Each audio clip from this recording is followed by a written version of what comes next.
बघा, यक्स आणि वाय राशीमध्ये व्यस्त चलन आहे. यक्स बराबर 15 तेव्हा वाय बराबर 10 असतो. तर जेव्हा यक्स बराबर 20 असेल तेव्हा वाय बराबर किती? गोष्टी लक्षात ठेवा लेकरांनो. जेव्हा पहिली गोष्ट चलन आणि या चलनाचे प्रकार पडतात लेकरांनो दोन. जसं की एक समचलन असते आणि दुसरं असते व्यस्त चलन. लक्ष द्या, या समचलन आणि व्यस्त चलनासंबंधीची विशेष आणि माहिती हवी असेल, काही या संबंधीच्या संकल्पना क्लिअर करून घ्यायच्या असतील, समचलन व्यस्त चलन ह्या माझ्या प्लेलिस्ट अवश्य बघा. यावर आधारित गणित सोडवत असताना लक्ष द्या. साधारणतः सूत्र समचलन या प्रकरणावर उदाहरणं सोडवण्यासाठी x1 डिवाइड बाय y1 बराबर x2 डिवाइड बाय y2 या प्रमाणे असते. लक्ष द्या.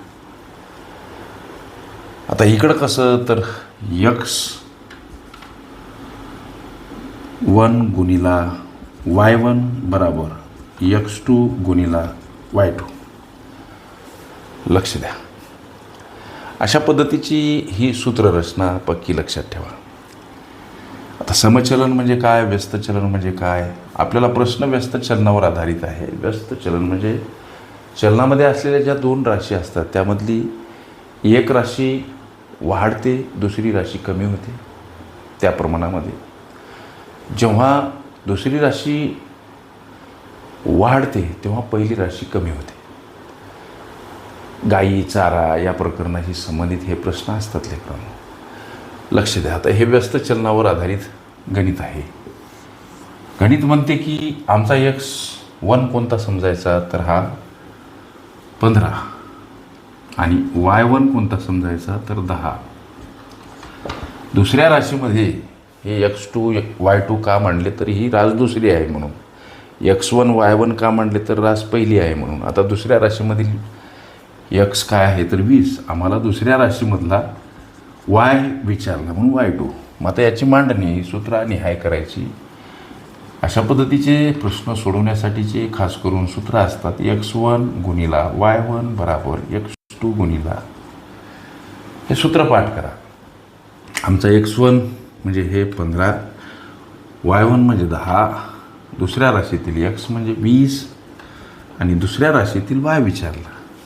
अर्थातच लेकरांनो, संख्या परस्पर विरुद्ध बाजूने जाताना एखाद्या पदासोबत गुणिला असेल भागीला स्वरूपात मांडा.